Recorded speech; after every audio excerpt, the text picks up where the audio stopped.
Bonjour à toutes et à tous, j'espère que vous avez passé un bon week-end. On va tranquillement commencer la semaine en feuilletant les journaux français.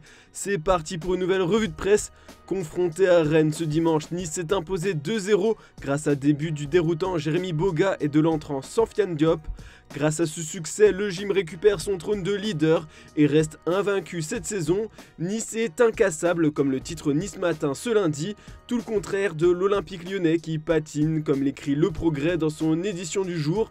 Sans aucune victoire après 11 journées, le dernier de Ligue 1 a failli perdre contre Metz hier après-midi. Pour l'instant, c'est le pire début de saison pour l'OL dans les années 2000. Courageux, Fabio Grosso est allé s'adresser aux supporters au pied du virage nord.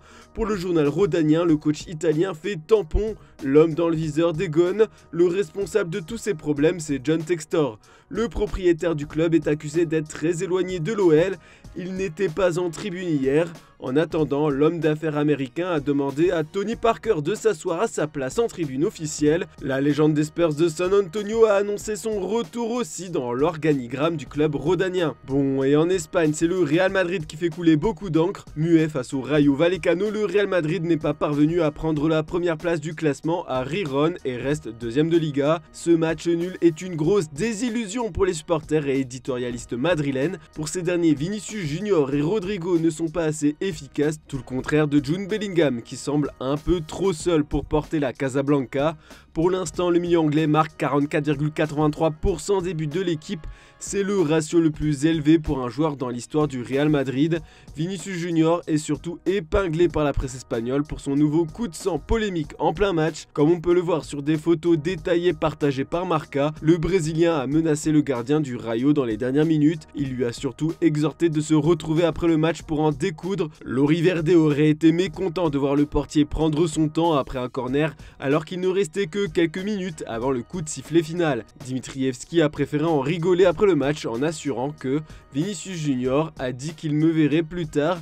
Bien, je vais lui faire un câlin, c'est un grand joueur, ce sont des tensions qui arrivent dans un match. Enfin, un événement qui va encore un peu plus écorner l'image de Vinicius Junior, mais sur sa une ce lundi, Marca ne traite pas que du match nul du Real, on peut aussi voir dans un encadré plus haut que c'est bouclé, Diego Simeone va de nouveau prolonger avec l'Atlético de Madrid. D'après le quotidien, le manager argentin a choisi de rester avec les Colchoneros 3 saisons de plus, soit jusqu'en 2027. L'Atlético devrait officialiser la nouvelle dans les prochains jours. C'est le 6e renouvellement du contrat de Simeone depuis son arrivée à l'Atlético en 2011. Par contre, cette fois, l'entraîneur a accepté de réduire considérablement son salaire pour s'adapter à la situation financière du club. Et on va parler un peu plus du FC Barcelone. Dans ses pages intérieures, Sport nous rapporte que Xavi a un plan de choc pour relancer son Barça, suivre une thérapie de groupe. Après la déconvenue du Classico, le coach espagnol a décidé de renforcer les discussions collectives afin de retrouver les meilleures sensations. Pour lui, de bonnes performances passent par un bon mental. Mais ce qui fait le plus réagir les médias du monde entier depuis plusieurs heures, c'est le message envoyé par Luis Diaz pendant la rencontre Luton-Liverpool. Décisif dans les ultimes secondes, le Colombien a soulevé son maillot pour montrer un t-shirt où l'on pouvait voir écrit « Liberté pour papa ». Un instant émouvant pour tous les fans de foot, l'attaquant des Reds est toujours sans nouvelles de son père, victime d'un enlèvement en Colombie fin octobre. Et pendant que Luis Diaz était à la une de tous les tabloïds britanniques, en haute page du Daily Express, on a le droit aux dernières déclarations qui font parler de Mauricio Pochettino. En conférence de presse, le coach des Blues a tenu quelques déclarations assez étranges au sujet de Tottenham, son adversaire du soir. Interrogé sur un possible retour chez les Spurs, il a répondu « J'espère que je pourrai rester à Chelsea jusqu'à ma mort. Mais on ne sait jamais dans le football, peut-être que s'ils veulent de moi un jour, pourquoi pas. Nous devons profiter d'aujourd'hui, je pense qu'à 51 ans, je pense davantage à profiter d'aujourd'hui et ne pas trop regarder vers l'avenir, sur le long terme, mais pourquoi pas. Direction rapidement l'Italie, la une de la Gazzetta dello Sport s'ouvre sur la victoire de la Juve contre la Fiorentina. Grâce à une réalisation signée Fabio Miretti, les joueurs de Massimiliano Allegri réalisent un hold-up très important pour la course au titre. D'ailleurs, pour la presse transalpine, les jeux sont déjà faits, le duel pour le championnat oppose l'Inter à la Juve. L'une des deux formations soulèvera le titre à la fin de la saison. La Gazzetta dello Sport accorde aussi quelques lignes au choc de demain, Milan-PSG. Le journal au papier rose compte sur Stefano Pioli pour redresser la barre chez les Cascavites. 2 victoires permettraient à Milan de se relancer dans la course au 8e de finale de la Ligue des Champions. 2 défaites par contre pourraient pousser Pioli dehors. Milan est aussi distancé en championnat, ce qui fait grincer des dents la direction milanaise. Du côté des adversaires, les Parisiens, ce match est bien évidemment très attendu, surtout par Milan Skriniar, qui va retrouver un stade qu'il a bien connu quand il évoluait avec l'Inter. Le joueur lui-même a confié que ce sera un retour spécial pour lui. Dans ses colonnes, le Parisien présente le Slovaque comme un homme qui s'est déjà bien installé à Paris, mais qui est encore loin de faire l'unanimité dans le vestiaire. Du côté de l'équipe, c'est surtout Warren Zaïre-Emery qui est mis en avant. Nos confrères estiment que le jeune Parisien a tout d'un joueur à forte valeur marchande. Après analyse, il est clair qu'il faudra faire une offre inimaginable pour pouvoir déloger le milieu français du PSG.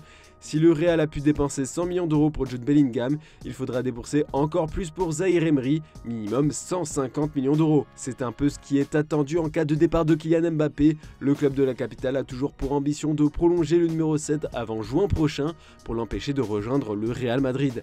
Si ce scénario se réalise, la Casablanca ne le recrutera pas et privilégiera un plan B comme nous le rapporte ESPN. Jamal Musiala aurait tapé dans l'œil de Florentino Pérez. Le président madrilène sait que c'est un grand ami de Jude Bellingham et il souhaite mettre sa star du moment au cœur du projet du Real pour le futur, surtout si Mbappé ne vient pas. Ça ne va pas être simple sur ce dossier aussi, Pep Guardiola veut l'attirer à Manchester City et le Bayern va lui proposer une prolongation de contrat tout en triplant son salaire. Enfin, pour être bien complet sur l'actu qui entoure Mbappé, l'attaquant français a eu le droit à un conseil déroutant de Samir Nasri, interrogé par le journal du dimanche. L'ex-joueur de City et de Marseille a déclaré que s'il part, il laissera un vide, mais avec le budget, ils pourront recruter d'autres joueurs qui ne seront pas Mbappé, c'est clair, mais aujourd'hui, il a tellement d'importance que ce soit en équipe de France ou dans son club. Il y a 2 ans, je disais qu'il était le meilleur joueur du monde, j'y crois toujours et j'ai toujours exprimé mon ressenti. Il est francilien et moi, à sa place, je resterai au PSG. Si l'OM avait appartenu au Qatar lorsque j'étais au club, je ne serais jamais parti. Je pense qu'il vaut mieux être le roi de son peuple. Voilà, c'est tout pour ce lundi. On se retrouve demain matin pour une nouvelle revue de presse. N'oubliez pas le JT Foot Mercato en fin d'après-midi. Bonne journée à toutes et à tous.